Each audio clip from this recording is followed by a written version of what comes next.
Hello?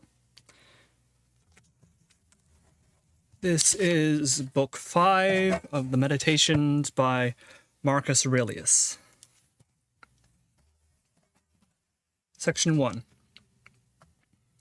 In the morning, when you can't get out of bed, tell yourself, I'm getting up to do the work only a man can do.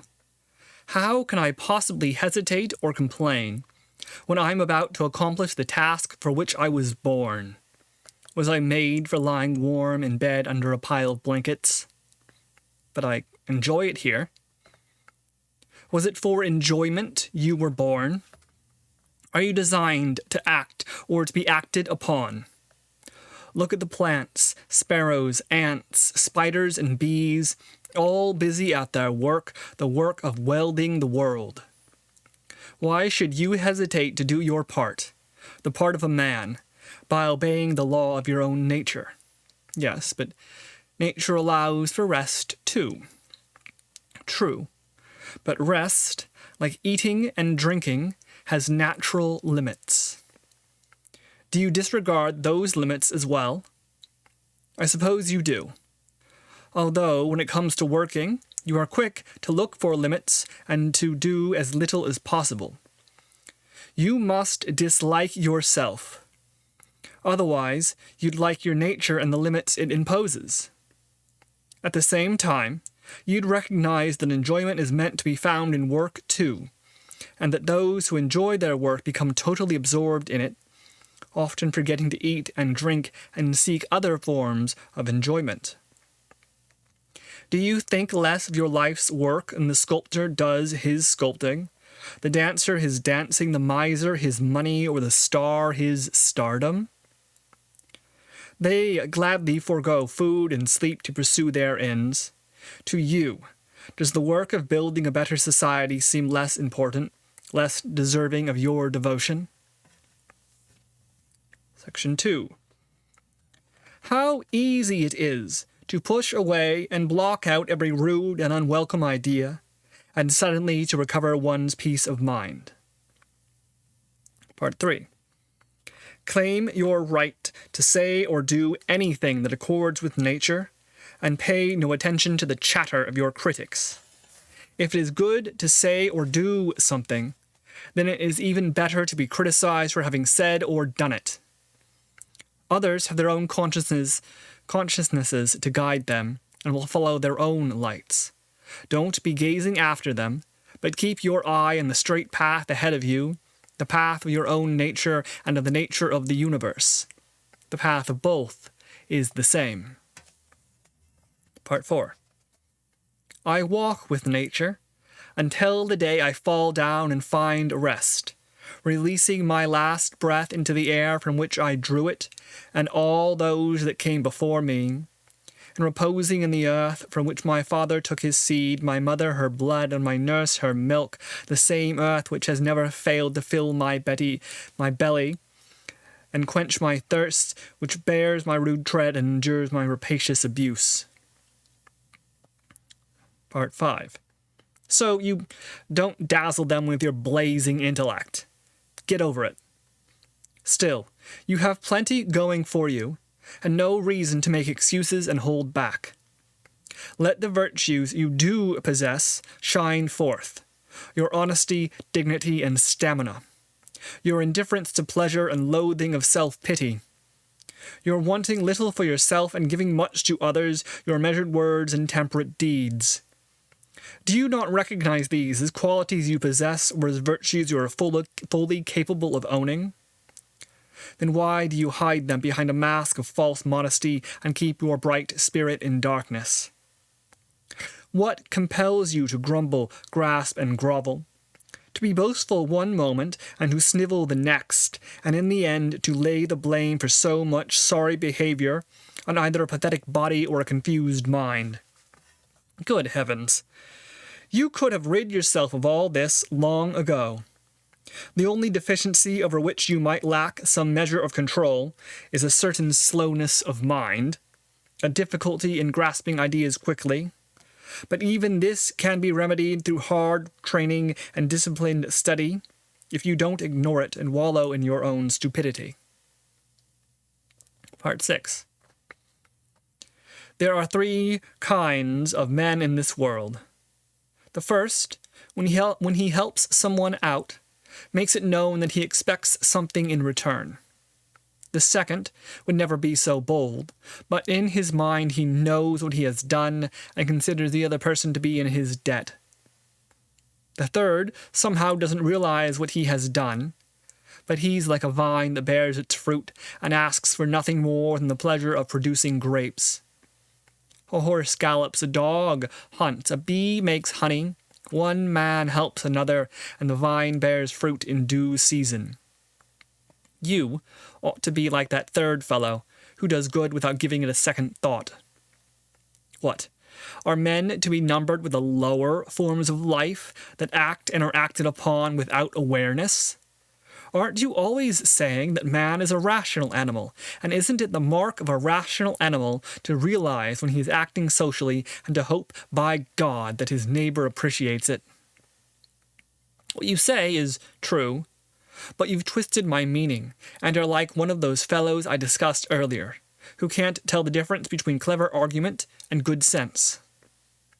But if you think about it, and truly grasp my meaning, never fear that you will fail to meet your social obligations and do good without looking for reward.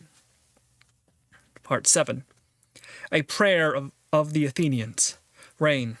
Rain, dear Zeus, on the fields and plains of the Athenians. This is how we too should pray, simply and freely, or we should not bother praying at all. Part 8. It is common, when speaking of a doctor's orders, to say, Asclepius prescribed for this fellow horseback riding, cold baths, or walking barefoot. In the same way, we should be able to say, Nature has prescribed a disease, a disfiguration, a dismemberment, or some other disability. In the former case, treatments are prescribed to make a man physically whole, where in the latter case, circumstances are prescribed to complete or round out his destiny. These circumstances are like the stones that a stonemason uses to construct a wall or pyramid. They are selected and fit together to form one solid structure. By coming together in the right way until all the individual stones become one. Just as the universe is the coming together of all the objects in it, so destiny is the one compelling and inescapable logic to which every cause contributes. This is expressed even by those who don't fully understand it when they use an expression like he had it coming. Yes, he did have it coming. Nature prescribed it for him, and he should accept it as readily as he would a doctor's orders. It may even hurt, but he welcomes it in hopes of being well again. Accept the prescriptions of nature as if they were intended for your own health, even if at times they may seem cruel or disagreeable to you. Remember that they are for the good of the universe and for the pleasure of God. Nothing is prescribed for any part that does not benefit the whole. After all, it would violate the nature of anything to act against its own interests in governing its parts. There are 2 reasons, then, for being content with whatever happens to you. The first is that it was meant just for you, prescribed for you and preserved for you like a thread woven into your destiny from the very beginning. The second is that whatever happens to the individual contributes to the health, wholesomeness, and survival of the entire universe. You destroy the symmetry and continuity of the whole if you cut away even one part or remove a single cause. And that's what you do, to the extent you're able, every time you whine and complain. Mutilate the whole by amputating the parts. Part 9. Don't become disgusted with yourself, lose patience, or give up if you sometimes fail to act as your philosophy dictates. But after each setback, return to reason and be content if most of your acts are worthy of a good man. Love the philosophy to which you return and go back to it, not as an unruly student to the rod of a schoolmaster, but as a sore eye to a sponge and egg whites, or a wound to cleansing ointments and clean bandages. In this way, you will obey the voice of reason, not to parade a perfect round, but to secure an inner peace. Remember, philosophy desires only what pleases your nature, while you wanted something at odds with nature. Precisely, doesn't it all come down to what pleases me most? Yes, it does, but be careful. This is just the argument pleasure uses to trick most people. Ask yourself, what could possibly please you more than be great-souled, free, natural, gentle, and devout? And what is more pleasing than practical wisdom when you consider the reliability and efficiency of knowledge and understanding in every situation? Part 10. Everything is so shrouded in mystery that many philosophers, including some of the best thinkers, believe that knowledge is unattainable. Even Stoics sometimes waver on this point, acknowledging the fallibility of their senses and judgments. Who hasn't at one time or another received a false impression or changed his mind? Then, consider the experiences upon which your mind feeds. How short they last, how cheap they are, how likely to be at the mercy of perverts, whores, or thieves. Next, look at the morals and manners of those you live with. No wonder, even the best of them is almost unbearable, although no more so than you are to yourself. In the midst of this darkness and filth, this ruin of time, this decay of substance, of movement and things moved, I cannot begin to know what should win my praise or fire my ambition. Instead, I must find consolation in waiting for my life to end without being irritated at the delay, and while taking comfort in knowing, first, that nothing will happen to me that is not a part of nature's plan, and second, that there is no power on earth that can force me to act against the laws of God and the dictates of conscience. Part 11. How, at this moment, am I using my mind? This is a question worth asking all the time. So is this. How do my words and deeds measure up to the ruling reason within me? And who owns this mind of mine anyway? An infant? A boy? A woman? A tyrant? A dumb animal? A wild beast? Part 12. If you want to understand what sorts of things seem good to a person, try using Meander's famous line. So surrounded by good things was he, as a test.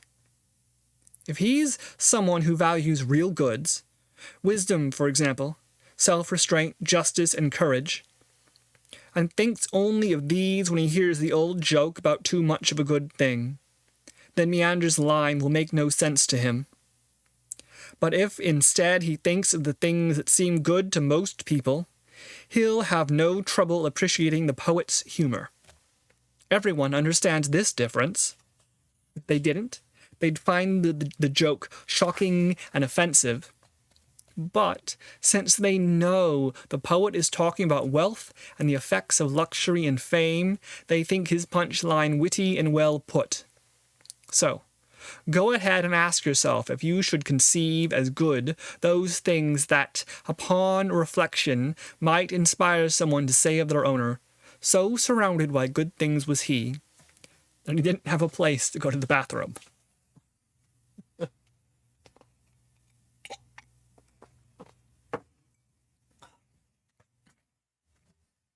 Part 13. I am formed out of two elements, the causal and the material. Neither of these will be reduced to nothingness when I am dead, just as neither came out of nothingness when I was born.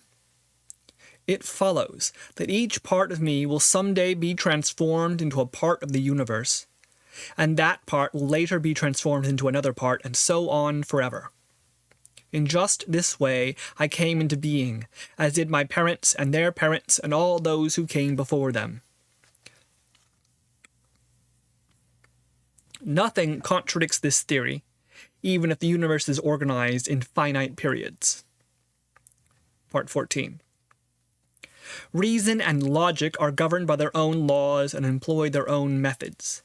They launch themselves at will and they head straight for their target. This is why we call actions that seem to us reasonable and logical right, because they are right on target. Part 15. Nothing should be called good that fails to enlarge our humanity. This excludes all those things that a man doesn't need in order to be human, and that human nature doesn't fit him with or perfect in him. Whatever is excluded by this definition, then, has no bearing on man's purpose in life or on the good that sums up his purpose. Moreover, if any of the so-called good things our definition excludes were really essential to our humanity, why is it that doing without them or opposing them strengthens a man's reputation, while showering moderation in their regard is considered good? The fact is, the more you free yourself from things of this sort and live happily without them, the more you will enlarge your humanity. Part 16. Your mind is colored by the thoughts it feeds upon, for the mind is dyed by ideas and imaginings. Saturate your mind, then, with a succession of ideas like these. Wherever life is possible, it is possible to live in the right way. What if you live in a palace? Then it is possible to live in a palace in the right way. As I've said before, everything came into being for a purpose and is drawn towards the achievement of its purpose. This purpose is also an end, where both its interest and its good lie. Now, what is good for a rational being is the company of others. It was proven long ago that we are born to enjoy one another and to live together in harmony. What could be clearer than that the lower forms of life are meant to serve the higher, and the higher are meant to serve one another? The living are higher than the lifeless, and the thinking are higher than those that can merely draw breath. Part 17. To hope for the impossible is madness, and it is impossible for the wicked not to do wrong. Part 18. Nothing ever happens to a man that he is not equipped by nature to endure. Someone else experiences the same difficulty you have faced, and, unaware of what has happened or not wanting to lose face, he remains undaunted and unharmed. Is it not shameful when ignorance and vanity outperform wisdom? Part 19. Worldly circumstances and affairs cannot touch the mind, cannot penetrate it, cannot alter or move it, for the mind alters and moves itself, molding the world in the shape of whatever judgments it pleases the mind to make.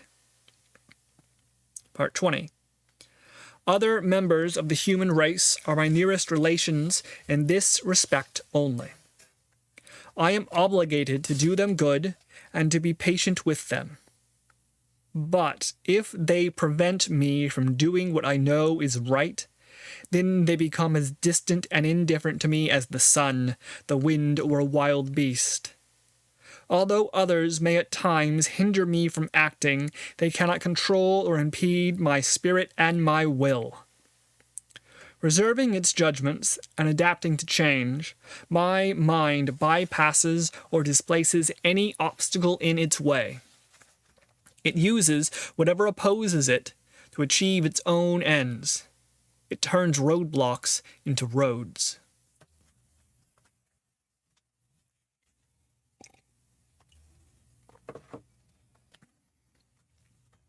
Part 21. Bow before the greatest power in the universe. It makes use of everything and governs all things well. Reverence the same power in yourself. Born of the same spark, this power in you puts all things to good use and governs your life well. Part 22. What does not hurt the community cannot hurt the individual. Every time you think you've been wronged, apply this rule. If the community isn't hurt by it, then neither am I. But what if the community is hurt? Then don't be angry with the person who caused the injury. Just help him to see his mistake. Part 23. Think often of how rapidly the stuff of existence sweeps past us and is carried out of sight. Being is like a perpetually flooding river, its currents ever-changing, its causes numberless and varied. Nothing stands still. Not even the water at our feet that plunges into the infinite abyss of the past behind us, and the future ahead plunges and disappears. In this situation, isn't it foolish to put on airs, to strain at the bit, to get all worked up as though any fame or notoriety might last for long? Add up the sum of all being and see how microscopic your share of it is. The sum of all time, and how infinitesimal your span, and of destiny. What fraction of it is yours? Part 25. Someone wrongs me. Why should I care? That's his business. His inclinations and actions are up to him. I care only about what the universal nature wills for me, and I do what my own nature wills. Part 26. Don't let the reasonable guide at the core of your being be swayed by the unconscious movements of the flesh, whether violent or gentle. Don't let it get mixed up with them, but let it stand aloof, confining each sensation to the member for which it is intended. But when the mind, being part of the same organism as the flesh, becomes conscious of these sensations, it should accept them without judging them to be either good or bad. Part 27. Live with the gods.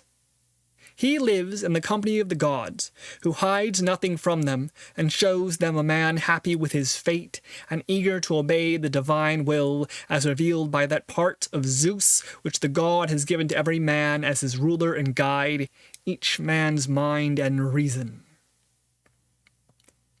Part 28. Do you get angry with someone for smelling like an old goat, or for having foul breath? What's the use? Don't all men have armpits and mouths? From these sources, disagreeable odors are bound to rise. Okay, but men also have sense and can realize when they're being offensive. Aren't you clever to think of that? Well, then you must have some sense too. Use your sense to engage his sense. Show him his error. Remind him of his offensiveness. If he listens to you, you will cure him with no need for anger. Part 29. There is no reason why you shouldn't live here on earth as you'd like to live in the hereafter. If others won't permit it, then it's time to call it quits and exit this life with grace and equanimity. The chimney smokes, so I'm leaving the room. Why make more of it than that? But as long as nothing drives me from the room, I'm a free man, and no one can keep me from living as I like, which is to conform to the nature of a reasonable and sociable being. Part 30. The cosmic mind is social. It has made the inferior for the superior while fashioning the superior for one another. Notice how it subordinates some things and coordinates others, well, giving to each what it truly deserves. We see how among the very best there is complex agreement, as all things converge at the pinnacle. Part 31. Until this moment, how have you treated the gods and your parents, brothers, wife, children, teachers, tutors, friends, and relations? Can you honestly say to each of them, I never wronged you or spoke unkindly of you? Now that the story of your life is almost told, and your long career of public service nears its end, remember all that you have been through, all the heavy burdens you have found the strength to bear. Recall how many beautiful sights you have seen, how many pleasures and pains you have risen above, how many honors you have turned down, how many rude persons you have treated with courtesy. Part 32. Why do the ignorant and uneducated confound the learned and wise? Better to ask, perhaps, who can be learned and wise? Only the one who knows the beginning and the end and discerns the reason that runs through it all and rules the seasons of time and change from eternity. Part 33. Not long, and you'll be ashes or bones, and a lingering name. Perhaps not even that. But what's in a name, anyway?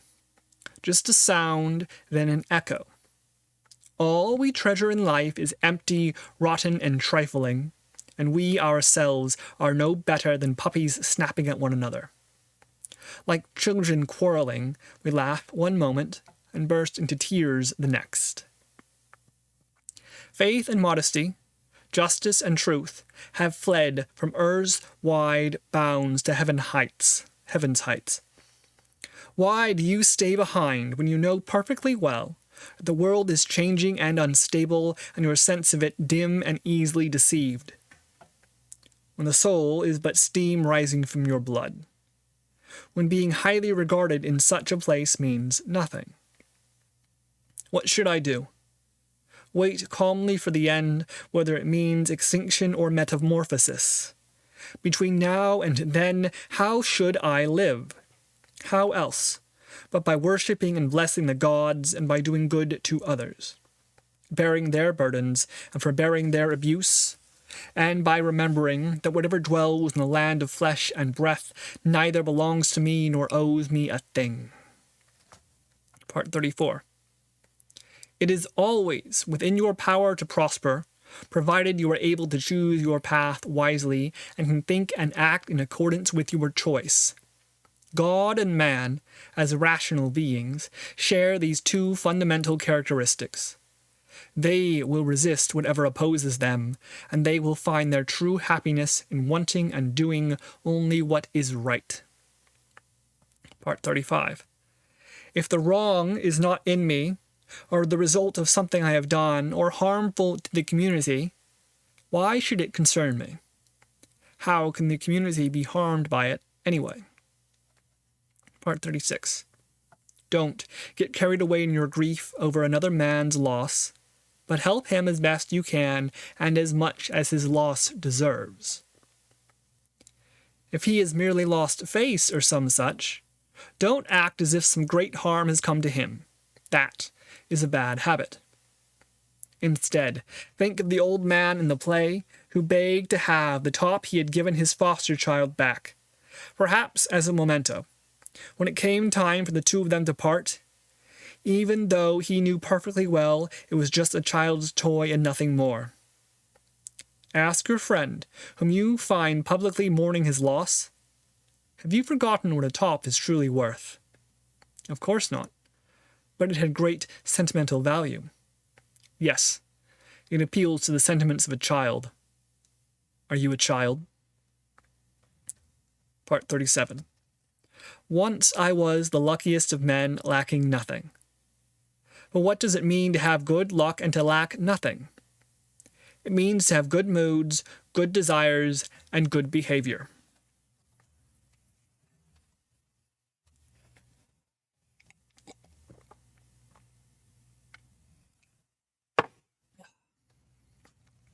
Okay, so for some thoughts on these. I'll be skipping around a little bit. I'm not covering every piece because there's 37 of them, and it is 2 a.m. But, okay. So in one here, in the morning when you can't get out of bed, tell yourself, I'm getting up to do the work only a man can do. How can I possibly hesitate or complain when I'm about to accomplish the task for which I was born? Was I made for lying warm in bed under a pile of blankets? You know? So, one of the hardest parts of the day is in the morning. You're lying in bed, you're asleep, you're tired, your brain isn't quite functioning right, and you're thinking, okay, do I go up and go to the bathroom? Do I go up and eat food? Do I have to get to work? Is today Sunday or Monday? In my case, the cat is meowing at me and I'm going, okay, I have to get up and feed the cat. I have to get up and open the door so the cat can go in and out.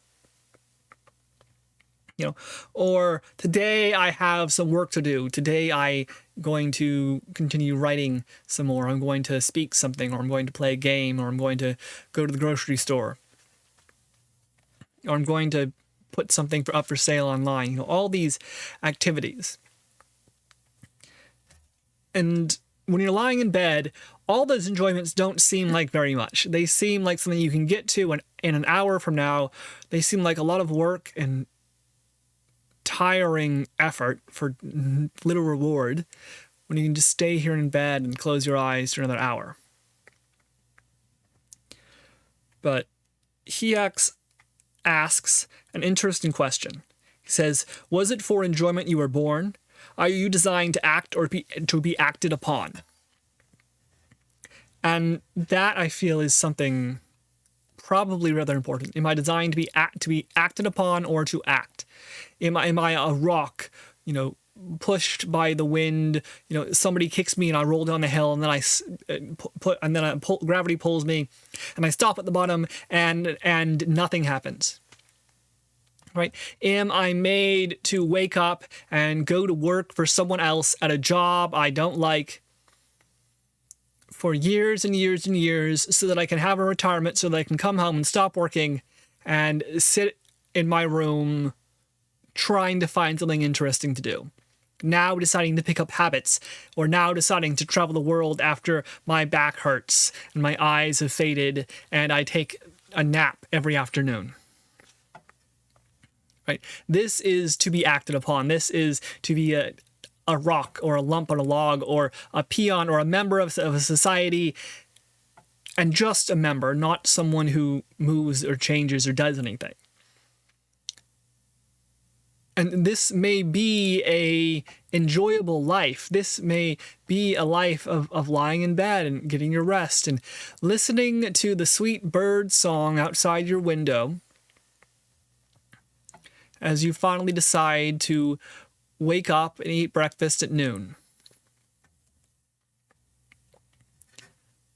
But is that a life you want to live? Is that the sort of life which you are designed for? Is that the sort of life which you are made for? Is that the sort of life that a human being should have? This is a personal question.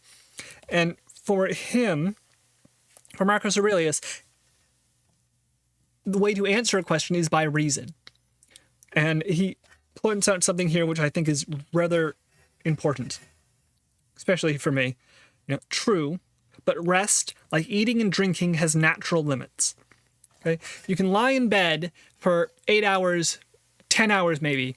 About the 12-hour mark, you start getting a headache.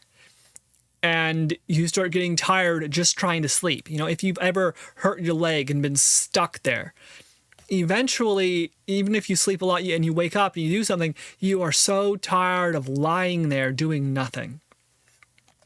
If you hold yourself back in a situation, right? Say you have a boss that yells at you and is mean to you, and you hold yourself back and you rest and you don't involve yourself with them as much as you can, and you take it easy at your work, and you just get along, you plod along like Adam Sandler did in Click, right? You're not doing anything. You're sitting there, and even if it appears you are acting, really you aren't. Your mind isn't in it. Your heart isn't in it. And that, I think, I agree with Aurelius here, injurious to who we are. If we do not act, then we are both acted upon, but also we are the sort of being who exists, right? To exist is to move. To exist is to change, to pass through time, to grow older, for your limbs to atrophy and your muscles to break, and your eyes to grow tired.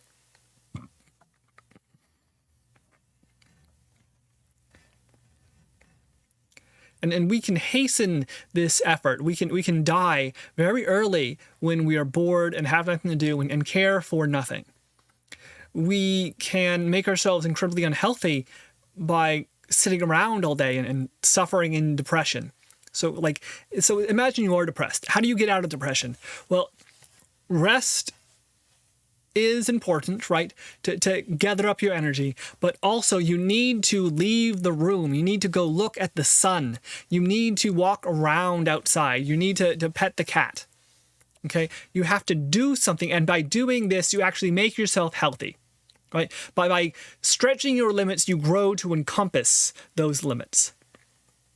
So a certain amount of action, a certain amount of getting out of bed and doing something is needed for us to be human, is needed for us to be able to exercise our rationality in an active fashion.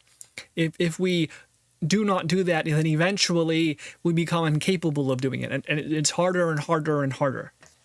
If you've laid in bed depressed for 3-4 days or a week, then you can get up.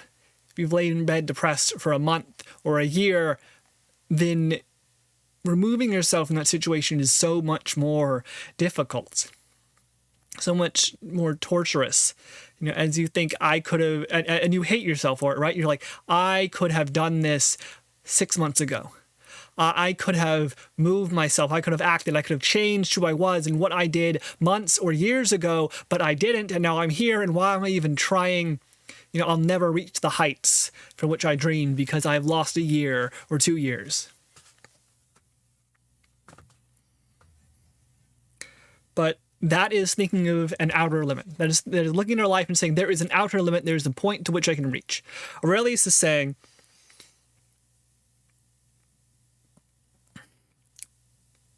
to like your nature and the limits it imposes, and that there is an inner limit. There is a point at which we should not, or at which we suffer the passage of our weakness and our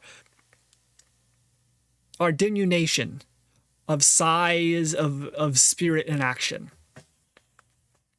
The same, I think, can happen if somebody's kept down for a long time. If you constantly attack a person's hopes and dreams and confidence and way of looking at the world, and you try to force them into a little box when they have a box inside of them which is growing larger and larger and pushing their own limits outwards, then you end up crushing the person, right? You have to allow them to grow.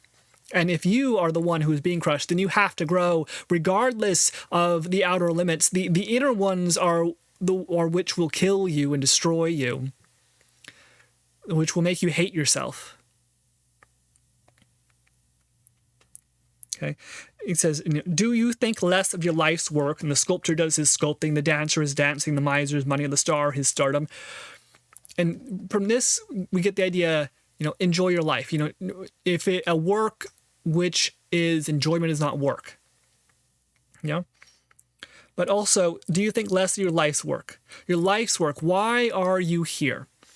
Do you look at the sculptor with envy? Do you look at the artists, at the geniuses, at those who go outside and run around and do things, at those who receive, 100% on their tests, at those who go swimming with the sharks, at those who seem to have in mind what they want to do, and then you're standing here and going, well, I don't go anywhere, I don't learn anything, I don't feel anything, I don't achieve anything, I just wallow in my own misery. And if you are okay with that, wallowing in your own misery and being who you are, and I have friends like this who, I once asked a friend in high school, I'm like, well, what do you want to do? What do you want to go to college for? What do you want to learn? And his answer to me was like, I don't really know. I just want to find some work where I make money. And, find some relatively easy work where I make an okay money. And then on his off time, he'll do what he wants. His weekends are free. A 9-to-5 job where his weekends are free and he can do what he wants the rest of the time. But he doesn't have to think too heavily about the purpose of his life, because the purpose of his life is not in his work, it is in these other things he does. It is in his enjoyment, it is in his happiness. And then there are people I know who in high school in the same time period, right? Like, I am gung-ho. I know what I want to do. I know what I want to be. I'm going to be a lawyer. I'm going to be a psychologist. I'm going to help people. And they aim for that and try as hard as they can. And, you know, as I sit here, the question comes to me, who do I admire more? Who do I want to chase after? Who would I rather that I be capable of greeting on an equal fashion? You know, do I want to be the person who has a nice 9-to-5 job and stays in the same town and does the same things and has a solid foundation of friends and family whom we know and enjoy year after year, decade after decade? Do I want to be the person who aims for a high degree, or who aims for a choice, a vision, a plan they have, right? Or do I want to be a person who does something different? Do I want to be a poet? You know, do I want to find meaning and purpose in something? What is the... If my life is a work, if my life is an effort to do something, to achieve something, then what is it I want to achieve? If it's my own happiness, then so be it. You know, if it's my rest, if it is, you know, my family, if it is my goal, if it is my own wisdom, then chase after that and do something of it. But if you do not, you know, no matter what your life's purpose is, if you do not attempt to do it, then you lose something in that effort. Right? You make yourself smaller and smaller, and I believe you grow to hate yourself, right? If you simply survive but never attempt to thrive, then you are doomed to die before your time.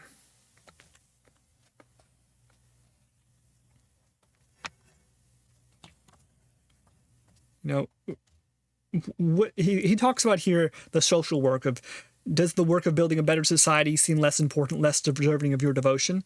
But I think this is something which is important to Marcus Aurelius, because he is the emperor. He is responsible for his society, you know, and he takes joy in the society of other people. But it is just as valid for a hermit to have a devotion. It is just as valid for a thief or a mercenary to have a devotion. I think it is the devotion itself which is important, and that there's this hope, there's this belief in Aurelius that, you know, we and the universe march to the same tune, follow the same logic, that if I meet someone who I am angry at because they make mistakes, or they're ugly, or they smell, or they harm me, then the way to deal with that is not to return hatred for hatred and anger for anger, but to reach them at their most important level, reach them with logic and reason, you know, understand why they believe or do what they do, and then work from that and with that to better communicate, and so that we can work together and grow greater. You know, it is the opposite of a zero-sum game. It is that only by overcoming our tendency to feel that this is a world of wild beasts and death and chains and struggle, can we become human beings, can we become men with reason and logic by acting in accordance with the entire universe. Okay? So he says, claim your right to say or do anything that accords with nature, and pay no attention to the chatter of your critics. You know?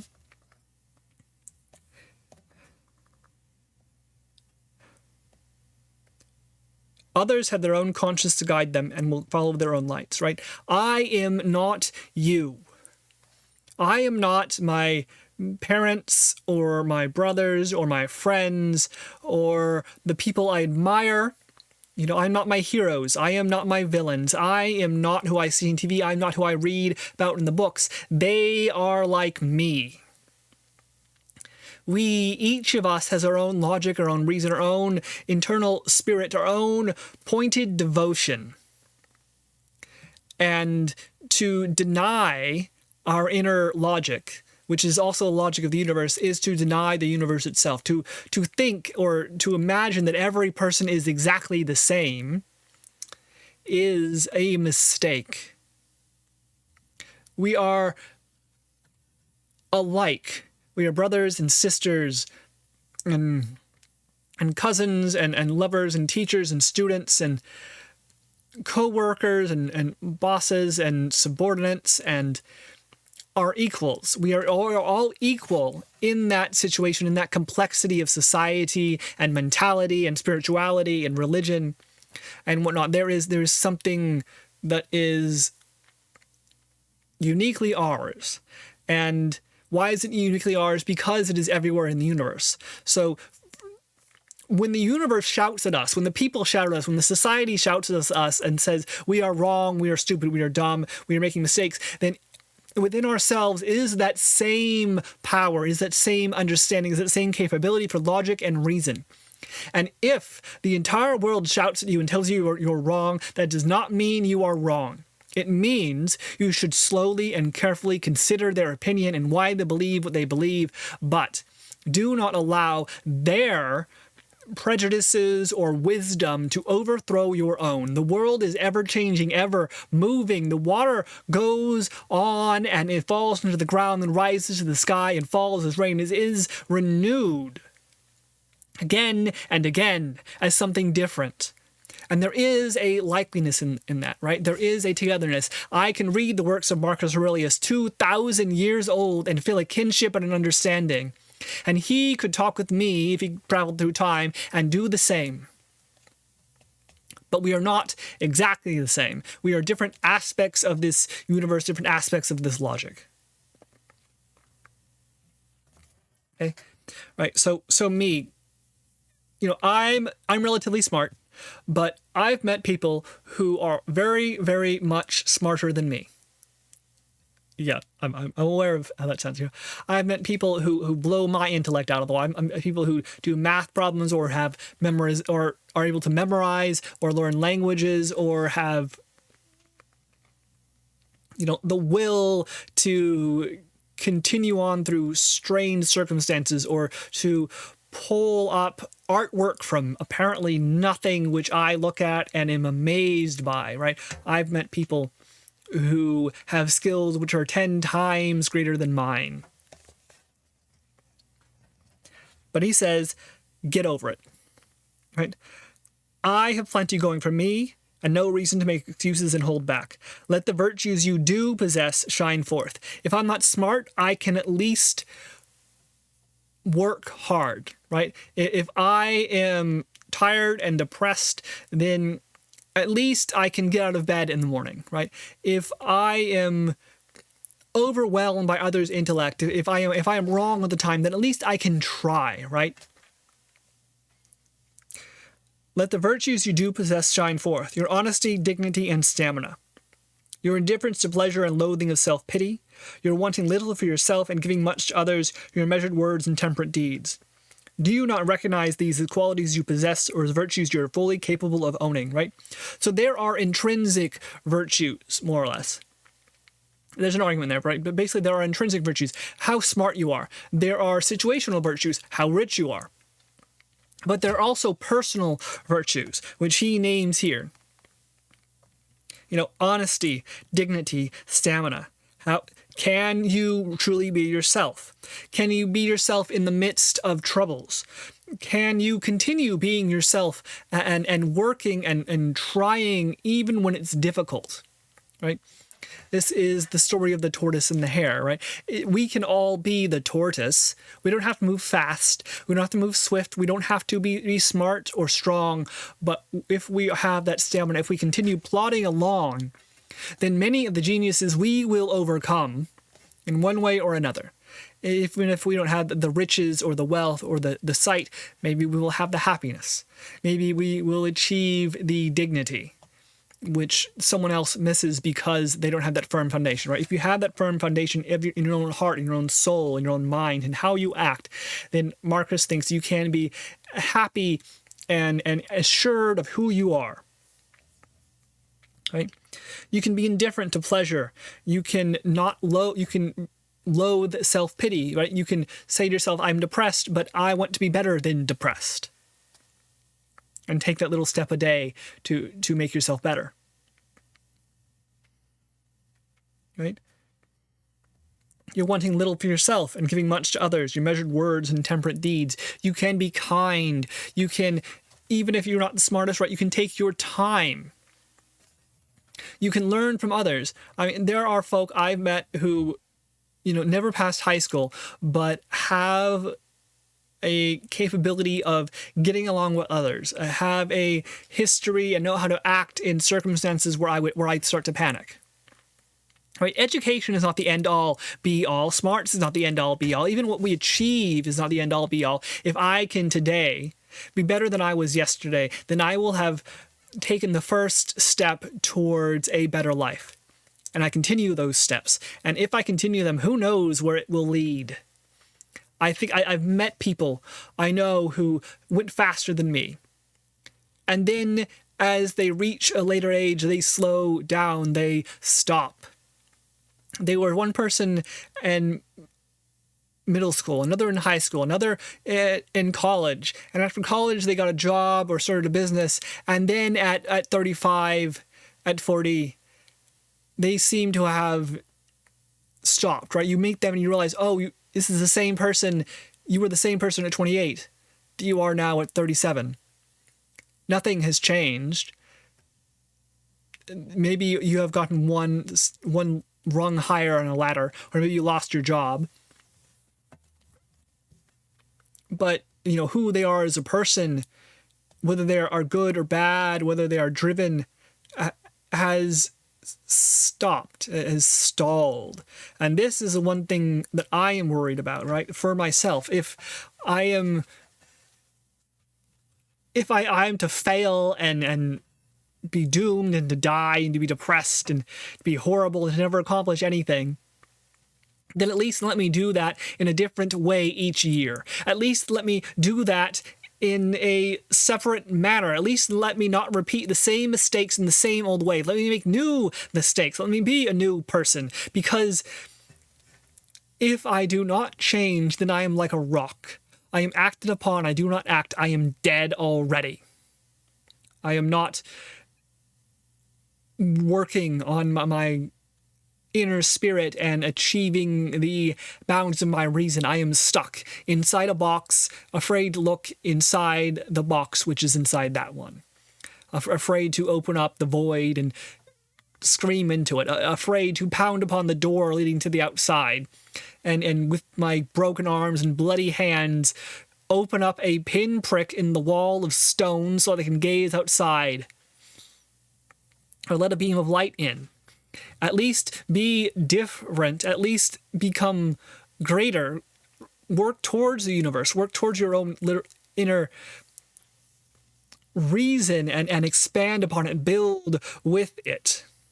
And if you can do that, then you won't hate yourself. I think that's the point, right? You won't look in a mirror and be ashamed because what is there to be ashamed of? You have tried. You have worked. You have done your part. You have become one with the universe and exercised your reason of the universe. You have reflected the great powers of the heavens within your own soul. And even if it comes to naught at the end, it was not nothing in the middle.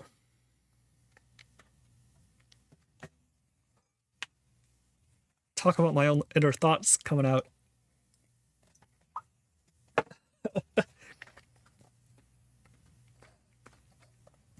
So I like this interesting bit here, okay? 7. A prayer of the Athenians. Rain, rain, dear Zeus, in the fields and plains of the Athenians.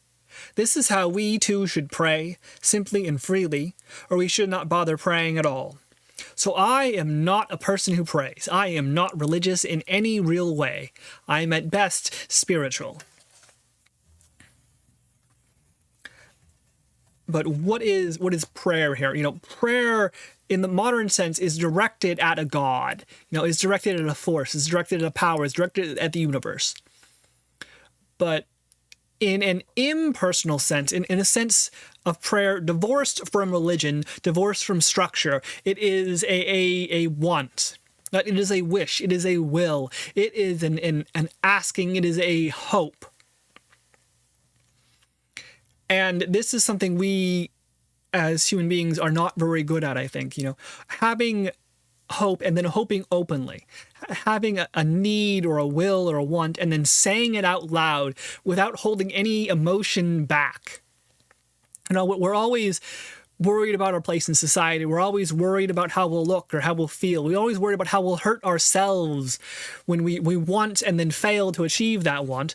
And Marcus Aurelius says, you are going to hurt yourself anyway. You're going to fail. You're going to die. The entirety of humanity is going to dislike something you do. Nothing you achieve or ever say is in accord or agreement with the eye of every living person, but it may be in accord and agreement with the will of the universe itself. It may be in accord and agreement with logic and reason and the spirit of divinity in the heart of every human being. So pray, ask, hope, dare openly, because you have already lost. We are already doomed, so we may as well do what we want. We may as well do what our inner voice, our inner reason tells us we should do, that we could do.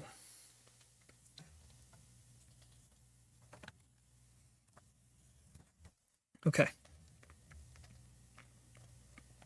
the 9, this is important. Don't become disgusted with yourself, lose patience, or give up if you sometimes fail to act as your philosophy dictates. But after each setback, return to reason and be content if most of your acts are worthy of a good man.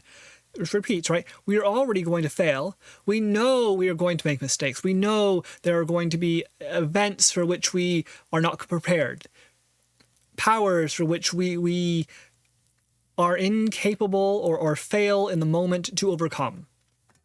Doom and dread and our own inner faults. We are not angels. We are not perfect, and we don't try to be perfect. Just be better, because it is that striving. It is the exercise of your own inner reason that is important, not the achievement of the goals of that reason. Because the goal of exercising the reason is to aim at something, right? Is to achieve a perfection in some way. But it is also to work towards that perfection, to walk one step closer to the universe. And he says, this does come down to what pleases you most. But that's the same argument that pleasure uses, right? Eating good food pleases you. Eating ice cream pleases you. But if all you ever did was eat ice cream, you would not be very healthy. You would quickly come to regret only eating ice cream. Or if you're lactose intolerant, you may quickly come to regret eating cheese. You might still do it anyway, but you will moderate that. And this is important, because I'm talking about your own inner voice and reason and going against the push and the pull of the crowd and not letting yourself be silenced by doubts. But you need also to have balance. Follow the dictates of reason. Be careful and calm and collected, focused. Extend your knowledge. Understand what other people are telling you and how they are criticizing you, and determine if their criticisms are correct, because sometimes they will be. And when they are correct, do not take that as an assault upon your identity. Do not take that as a trouble and as something to be ashamed of. Instead, realize that by me recognizing that what someone else has told me is correct and I was wrong, then it is me, myself, who has realized that I am wrong. As people may tell me, but I am the one who has to acknowledge the validity of their thoughts and feelings and ideas as regards me and how I should act and how I should see the world. So don't be ashamed to be wrong. Be ashamed to never be wrong, because that itself is wrong. That itself is to fail to exercise your reason. Reason is this extension and this and this movement. It is not set in stone. It is water and wind and fire. It is soil. Yes, it is soil, not stone, that we stand upon. Water flows through it. Grass grows from it. Wind brushes it and flings it around. Fire burns and cleanses and then settles the ash, which becomes the soil, which becomes the grass, which burns again. And on and on and on. We are in this movement. And so the universe is movement. It is a natural order of the universe to move and to change. So do not be afraid or ashamed to change ourselves. As long as we perceive that we are the ones acting, as long as we are the ones who accept the criticism, as long as we are the ones who judge and decide openly and strongly question our own thoughts and feelings and emotions and beliefs, as long as when we are tempted to be angry and to hate, but this is detrimental to our own inner peace, detrimental to our own inner growth. There is a tendency to hate those that pretend they are better than us. But he tends to have this view here, right?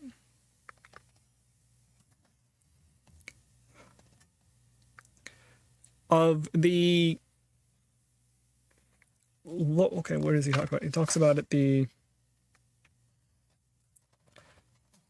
lower orders of life and the higher orders of life, right? So, I mean, again, Marcus Aurelius, this is before the idea of animal rights comes in. He's talking in, 300, 400 AD, something like that? 200 AD?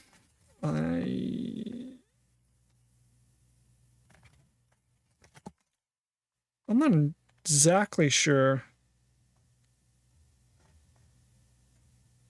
Yeah, during the last years of his life, when he was captured by the Danube.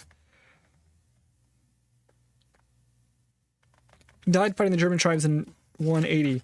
Okay, so this would be about, 175, 160 AD, real early. Yeah. Where's it going? What could be clearer than the lower forms of life are meant to serve the higher, and the higher are meant to serve one another. Okay, so like before animal rights. So when he talks about lower forms of life, he's talking about nature. He's talking about the animals and the birds and the beasts and the trees. And at other points in here, he denigrates wild beasts and he says, "Who rules your logic? Who owns this mind? An infant, a boy, a woman, a tyrant, a dumb animal, a wild beast?" So again, this is also before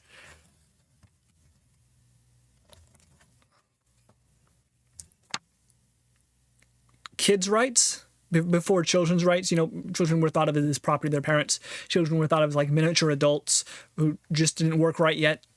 This is before women's rights, where they were like forbidden from leaving the house, sort of things. All right. He talks about a tyrant here as a lower form of life because they are humans who are governed by their emotions. He talks about dumb animals and wild beasts. The fox who kills for pleasure is a wild beast. The sheep who stares at you, bleeding, not understanding that as you come towards him with a knife, right? These he thinks of it as lower forms of life because they don't exercise reason, because he thinks of them as human beings who don't have quite the correct capability of thinking well. Now, obviously, today, we feel that we can learn things from the birds and the beasts, how to live simply or happily, We understand that the distinction between women and men is extremely artificial, as regards the mind, the brain, how you can think. And so these social attacks on sexual differences are really foolish, right? We understand that what Marcus thought in 150 or 160 AD is not correct, right? And that there are improvements to be made. This is not the end all be all. Marcus himself would have agreed this is not the end all be all. There's always something better to work towards. There are mistakes, and then we correct those mistakes. Okay. Now we understand that, just because little kids aren't quite developed in the brain, that doesn't mean they don't still have emotions and feelings and worth and life, and that we can't still learn things. From the mouths of babes comes wisdom.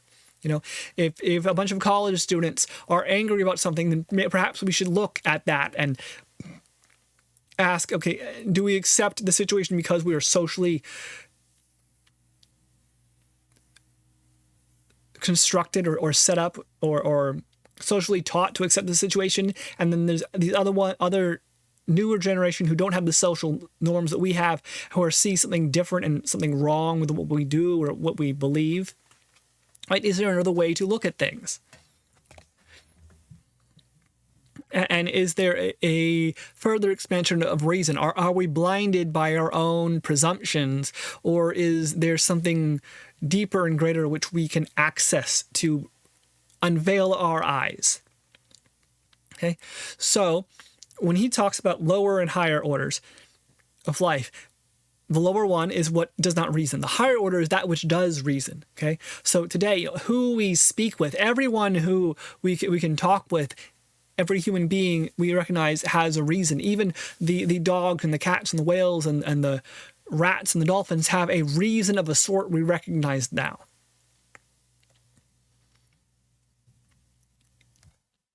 And if they have a reason, then we can learn from them. We look at the wind and the trees. Bruce Lee, be like water, my friend. Well, we recognize, if we grow to recognize the reason in water, right, the reason in liquid, the reason in the universe, and that is another way of understanding what is happening. So this is the other side of it, right? He is saying that the human being has a reason that accords with the universe. The universe also has a reason that accords with the human being. There is as much to learn from rocks and trees as there is from a person. Even though he doesn't quite see or understand this yet, I think it is where his philosophy ends up leading. To the expansion of reason, both the deep testing of it and the explosion beyond any bounds.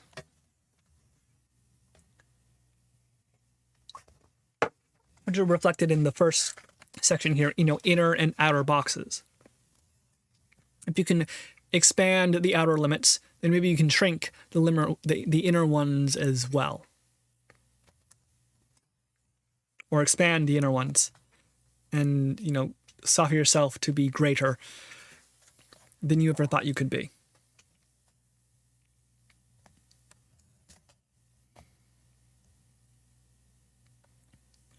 And this is interesting too, right? 29. There is no reason why you shouldn't live here on earth as you'd like to live in the hereafter. Right? So what if this is heaven?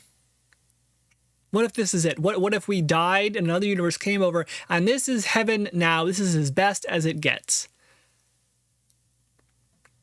We have the phrase, heaven on earth. Well, create a heaven on earth. Live a heaven on earth. Find joy and happiness every moment and every time.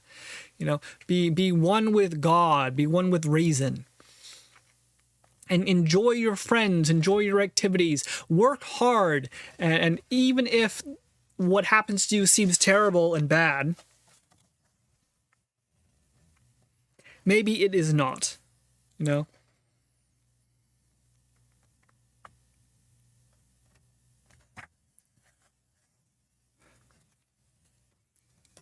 Okay, he talks about this somewhere. Right? He lives in the company of the gods, who hides nothing from them and shows them a man happy with his fate.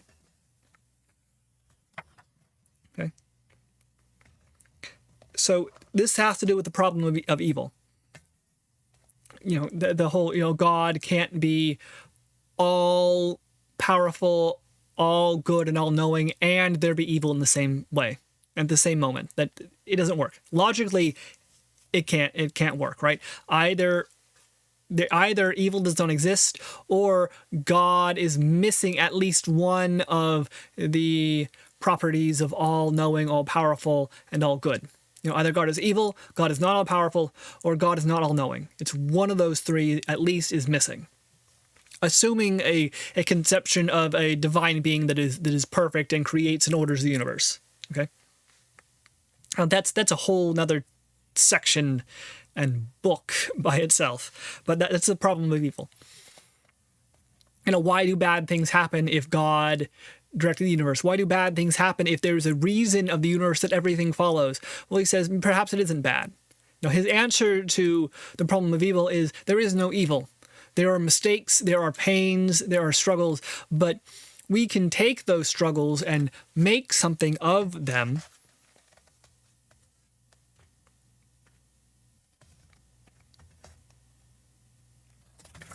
Okay, where he talks, let me find the place here.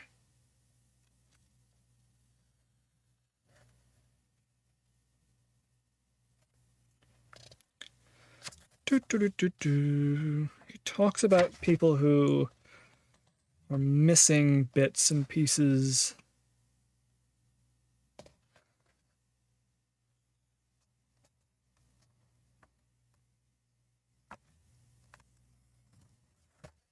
Okay, hold on.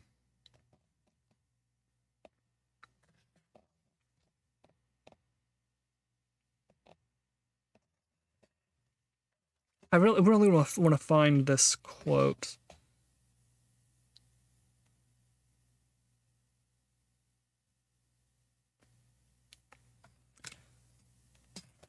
I've definitely slowed down here.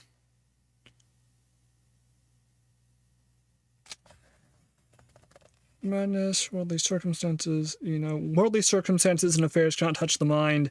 Your entire purpose of life is in your own mind and heart. It is to act and exist. Nothing ever happens to a man that he's not equipped by nature to endure. The most terrible struggles are still something you can overcome and deal with and learn from. You'll bow before the greatest power in the universe. It makes use of everything and governs all things well. Reverence the same power in yourself. Born of the same spark, this power in you puts all things to good use and governs your life well. It's 21. The greatest power in the universe, God or reason or purpose or Zeus, whatever the case may be, it makes use of everything. There is no event, no happenstance, which is to you a roadblock. It uses whatever opposes it to achieve its own end, and it turns roadblocks into roads from 20. So take what happens to you, take the loss of limb, take the pain, take the agony, take the lessons from a hard life and do something with them, achieve something. We may be, depressed or short or poor, but those are also opportunities to learn and grow. Those are opportunities to see into the mind and structure of the universe itself. I know folk who have a life which I should, or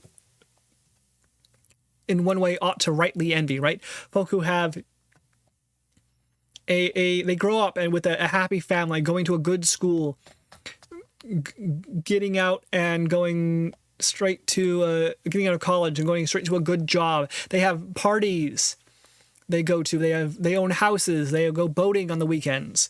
These sorts of things. But I've met folk also who, you talk to them like, oh, they've never left California in their life. I have met a person who the only time he had ever left California was to go to Vegas twice, and he was 55. He has spent 55 years of his life in one place, in one city, in one town. And there is a part of me which appreciates that, which says, oh my gosh, what must it be like to have a identity and a solidity to your existence. To know that this is where you belong and this is where your people, your parents are from. This is where your children grew up. This is where you have worked and built. You are part of the city council, a part of the local community. You've known how this park over here transformed from a blasted empty lot to now there's soccer on the weekends, and I had a birthday party there. My children had a birthday party there. And this is a company town, and it's slowly grown up, and we're all part of one family, for one purpose, working towards something. And you have a sense of purpose and place in the universe, which I definitely envy to a certain degree. But at the same time, would I trade for that the event of never being able to travel? Would I trade for a firm belief in my own place in the world,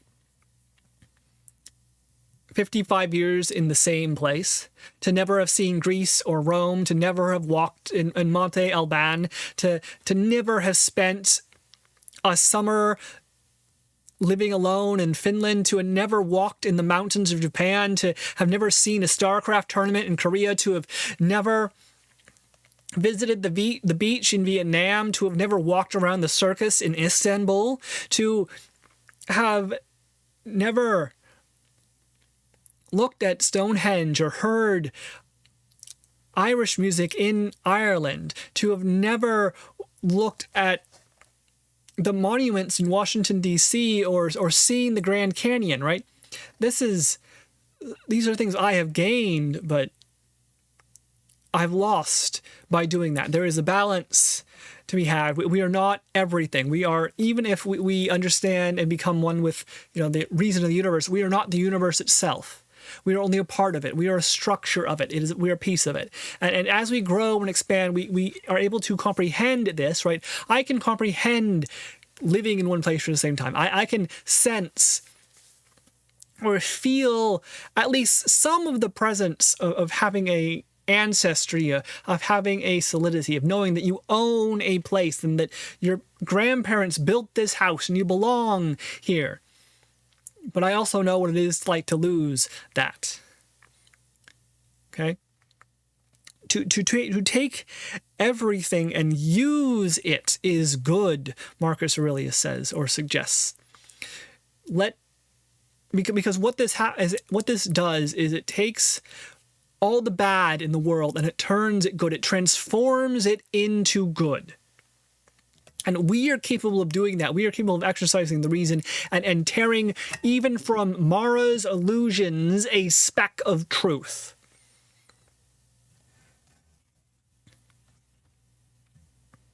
There is nothing in the world which is entirely a lie. There is always a truth or a reason to be found. There's always something to learn. And even when life is terrible, perhaps we can win something from it, from pain and suffering and loss and, being poor. But we can make great music because we are poor.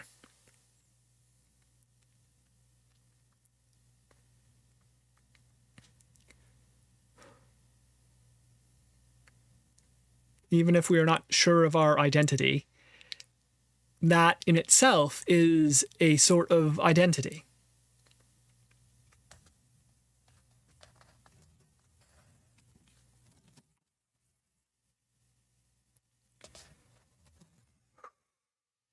Yeah.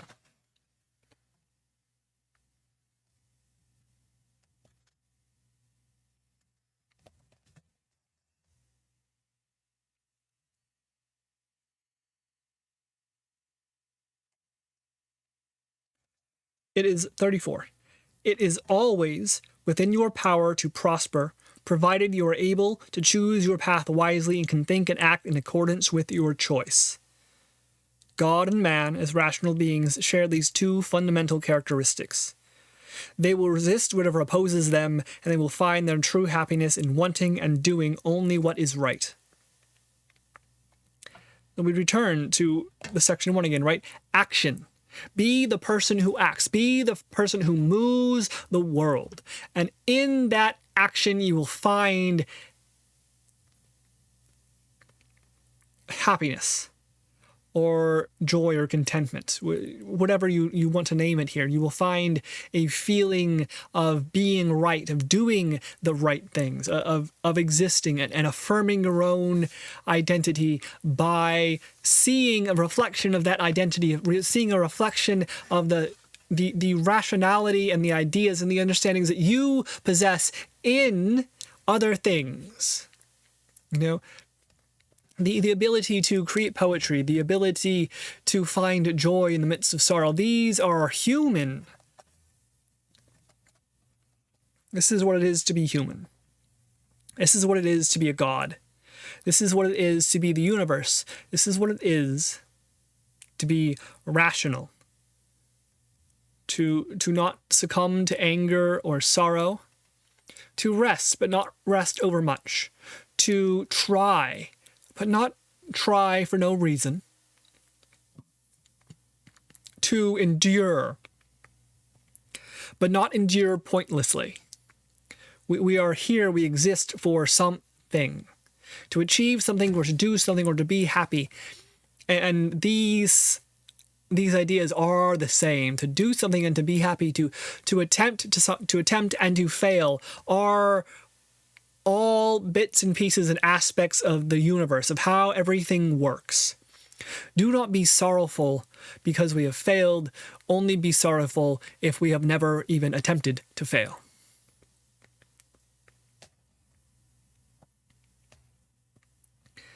And so 36, don't get carried away in your grief by another man's loss, but help him as best you can and as much as his loss deserves. Okay, so as human beings, we construct a vision of the world, we construct a vision of ourselves, and then we are often threatened by something.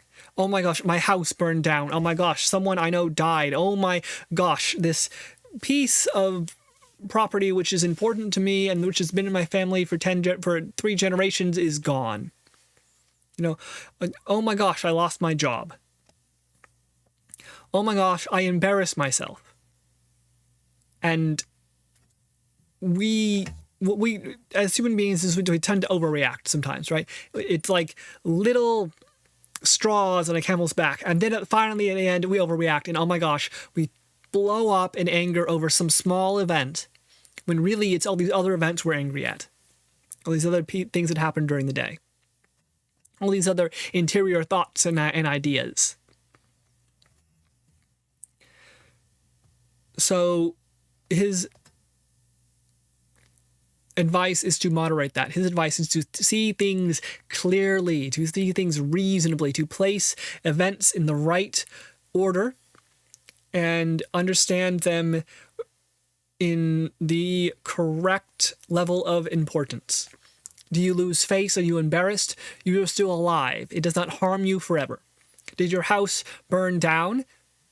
This sucks. But you at least are still alive. Do not give up too much hope. Did someone you know die? Well, other people you know live. There is a moment, I think, in human life when we have good cause to stop. Good cause to rest in a way which is impossible to describe. Because we have been so beaten down. Someone who loses both their spouse and their child in a car accident has good reason to go mad for a few months.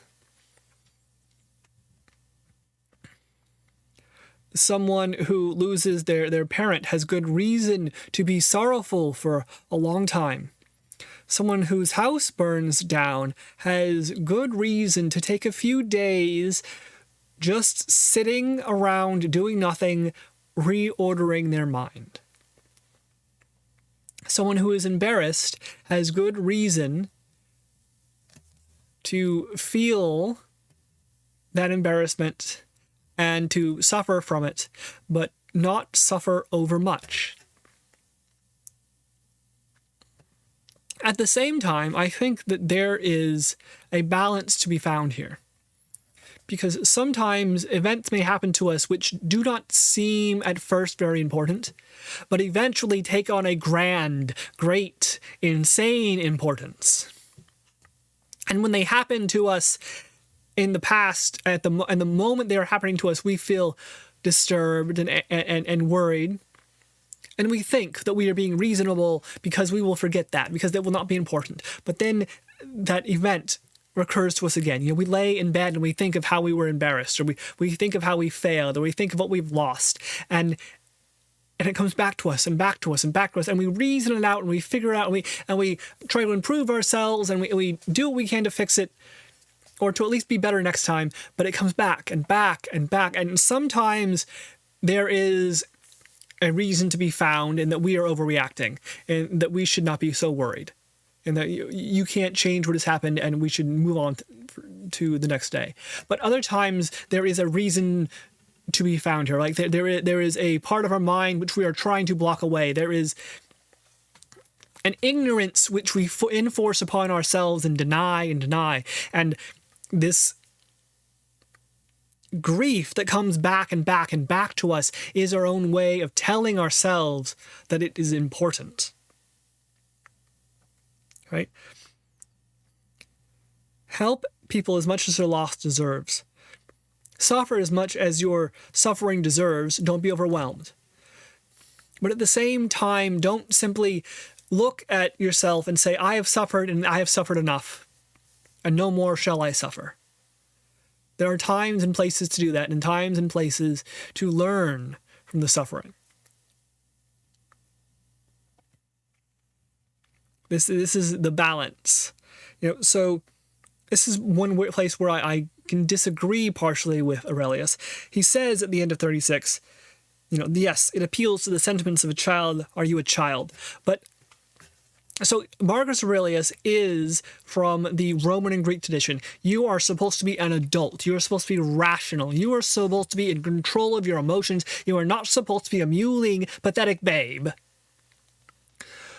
But I have also learned, or at least been greatly affected by a quote from Mencius. The great man is he who has not lost the heart of a child.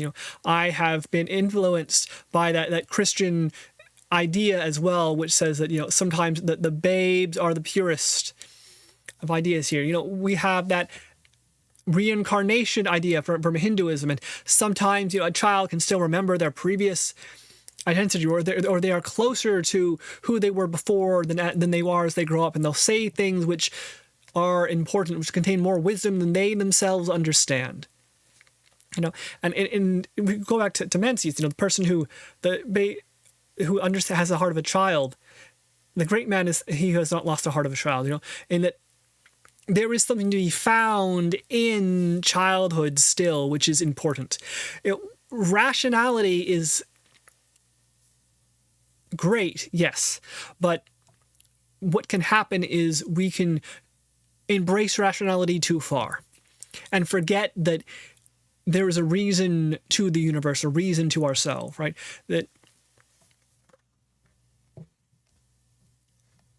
That me and society and the rock all have something in common. We all exist.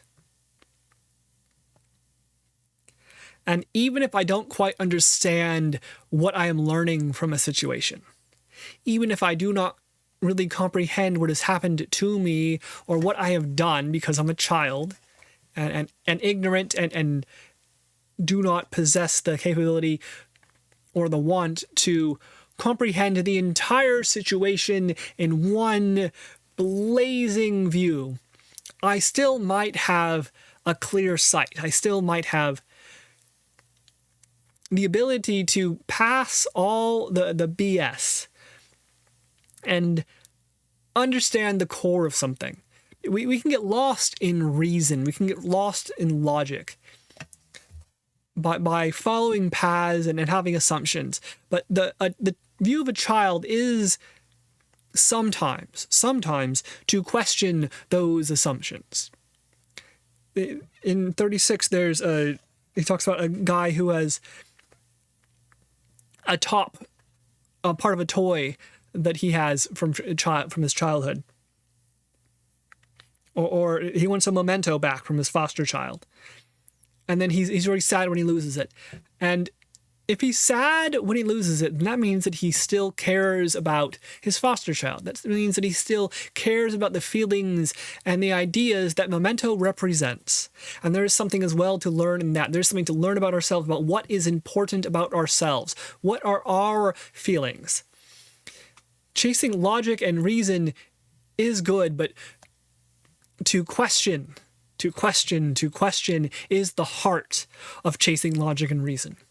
And sometimes you have to question the very bases of things to see clearly. Marcus says, if someone harms you, do not be angry at him. Do not be angry at them because emotions cloud judgment. And what we want to do is understand why this person is angry. It's the same with us.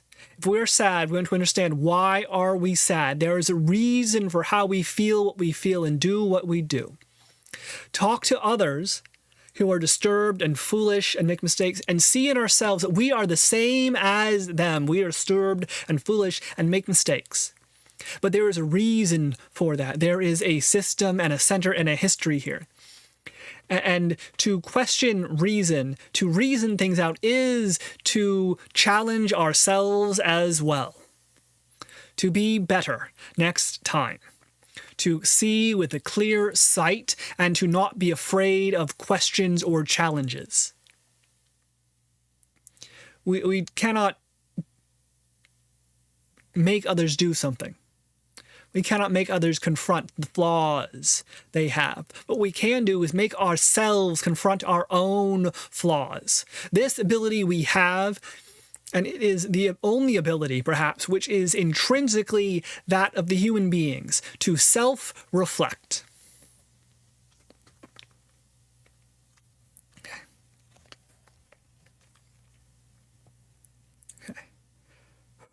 So 37, last one here. This is what Marcus is beginning to do at this point, I think. He says, once I was the luckiest of men, lacking nothing. So once, Marcus Aurelius was just a person. Then he was adopted by an emperor. Then he became an emperor. And he had many children and a wonderful wife, and he controlled the world. He was lucky. He was given things. He was blessed. And then the troubles begin. The barbarians come from the north. The east rises in rebellion.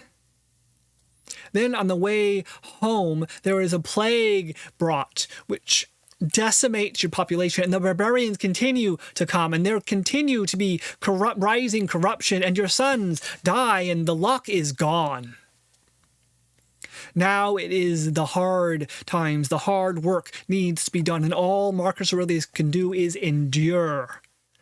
And endure and endure and try with his desperate grasp to hold the empire together, to keep his people safe, to keep the borders strong, to ensure that his succession is sure and complete.